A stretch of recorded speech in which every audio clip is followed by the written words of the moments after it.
कसे आहात सगळे? आय होप सगळे मजेत असाल. आणि खूप दिवसानंतर माझा लाँग व्हिडिओ येतो आहे. मलाही माहीत आहे मध्ये गॅप पडला होता, पण मी शॉर्ट व्हिडिओज अपलोड करत होती. आणि हा व्हिडिओ जो आज मी शेअर करते तो विशेष करून मी गणपतीनंतरपासूनच शूट करून ठेवला होता आणि हळूहळू क्लिप्स ॲड करत होती. पण मी काही कारणासाठी थांबली होती आणि ते कारण आज मला असं वाटतं की पूर्ण झालं आहे, म्हणून म्हटलं आज आपण हा व्हिडिओ तुमच्यासोबत शेअर करूयात. तर जसं की तुम्ही इथे बघितलं आणि तुमच्या लक्षात आलंच असेल की मी इथे माझ्या बाल्कनीमध्ये फुलझाडांची बियाणं रुजत घालत आहे. आणि ही मी गणपतीनंतर रुजत घालायला घेतली होती, कारण गणपतीच्या आधी तुम्ही अगोदरचा एक लाँग व्हिडिओ आहे माझा, तो नक्की जाऊन बघा, जो आहे लालबाग गार्डनचा फ्लॉवर शो बघायला जिथे आम्ही गेलो होतो. तर तिथे आम्ही जाऊन बरेचसे वेगवेगळे स्टॉल्स पण होते, पण आम्ही तिथून फुलझाडांची बियाणं घेतली होती. एक म्हणजे झेंडू आणि दुसरं म्हणजे सूर्यफुलासारखं दिसणारं एक होतं. तर 2 पाकिटं आम्ही घेतली होती. पण आम्हाला गणपतीला कोकणामध्ये गावी जायचं होतं, म्हणून मग आम्ही ते प्लॅन थोडा पुढे ढकलला की आपण आल्यावर ही बियाणं रुजत घालूयात, म्हणजे त्याची नीट काळजी घेता येईल, पाणी देता येईल. आणि झालं असं की गणपतीला जाण्याआधी 3-4 दिवस अगोदरच आमच्या बिल्डिंग खालून एक माणूस जात होता. ढकलगाडीवरनं भरपूर अशी फुलझाडाची रोपं तो लावलेली होती आणि तो घेऊन जात होता. तर आम्हीही तिथे गेलो आणि आम्हाला मोह आवरला नाही, म्हणून मग आम्ही मोगऱ्याचं आणि एक अष्टरचं प्रकार असणारं झाड म्हणजे रोप घेतलं आणि घरी आणलं आणि त्याला छानपैकी एका मातीमध्ये मिक्स केलं आणि कुंडीमध्ये नवीन लावलं आणि ठेवलं. आणि आम्ही जाण्यापूर्वी शेजाऱ्यांना पाणी घालायला सांगितलं होतं. तर आम्हाला भीती होती ते जगेल की नाही झाडं, पण जेव्हा आम्ही गणपतीवरून आलो तेव्हा बघितलं तरी ती रोपं खूप छान ग्रो झाली आहेत आणि टवटवीत दिसत आहेत. तर आम्हाला हे खूप बरं वाटलं आणि म्हटलं चला मग आता आपण बिया ज्या आणल्या त्या आपण रुजत घालूयात. म्हणून मग तुम्ही इथे बघताय मी बाल्कनीमध्ये बसून घरातले 2 कंटेनर्स घेतले प्लास्टिकचे, त्याला होल्स पाडले खालून. आणि इथे आम्ही ऑनलाईन माती मागवली होती, तर ती ह्या दोन्ही कुंड्यांमध्ये मी तुम्ही बघताय थोडी थोडी करून टाकली आणि पाकिटं ओपन केली आणि त्याच्या बिया होत्या त्या मी त्या मातीमध्ये टाकल्या. पण त्यात गडबड अशी झाली की मी बिया भरपूर प्रमाणात टाकल्या आणि त्याच्यामुळे पुढे काय झालं हे तुम्हाला पुढच्या क्लिप्समध्ये दिसूनच येईल. तर याच्यामध्ये मी माती टाकली, छानपैकी बियाणं रुजत घातली, त्याच्यावर पुन्हा एक मातीचा पातळ असा थर टाकला, थोडंसं पाणी शिंपडलं, ओलावा दिला मातीला आणि बाजूला ठेवली. त्यानंतर मग जी मोगऱ्याची आणि अष्टरची जी कुंडी होती त्याच्यावर सुद्धा आम्ही जी नवीन माती होती ती थोडीशी शिवरून घेतली, जेणेकरून त्या कुंड्यांमध्ये पण त्या ज्या नवीन मातीचं पोषण आहे ते त्या झाडांना मिळत जाईल.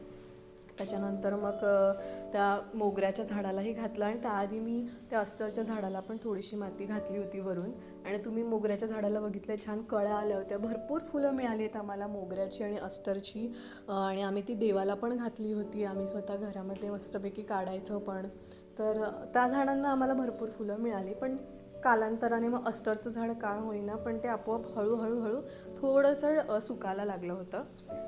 तर ते मला वाटतं आम्ही आज करू उद्या करू आणि असं करत करत ते राहून गेलं आणि ती आम्ही कुंडी बदलली नाही, म्हणून कदाचित असेल किंवा काहीतरी वेगळंही कारण असेल, त्यामुळे ते अस्तरचं झाड पूर्णपणे आता सुकून गेलं आहे. पण मोगऱ्याचं झाड खरंच खूप छान ग्रो झालं आहे, त्याला आता पुन्हा कळ्या यायला लागल्या, तुम्हाला पुढे व्हिडिओमध्ये दिसेलच. आणि ह्या ज्या बिया होत्या त्या घालून झाल्या होत्या, तुम्ही इथे व्हिडिओमध्ये पण बघू शकताय, त्या पॅकेटवर फुलं दाखवलेली आहे की कशा पद्धतीची फुलं येतील. तर ती घालून झाल्यानंतर मग त्याला मी रोज पाणी द्यायची, थोडं थोडं का असेना रोज पाणी द्यायची, त्यांना बघायची की आज रुजून आली आहेत का झाडं वगैरे. आणि ते बघण्यात ना एक वेगळंच सुख असतं, ज्यावेळेला ती छोटी छोटी रोपं त्या जमिनीतनं अशी वर येतात आणि तुम्हाला त्या गोष्टीचा आनंद असतो की ही रोपं तुम्ही रुजू घातली आहेत आणि ती फुलझाडं आता हळूहळू येतील.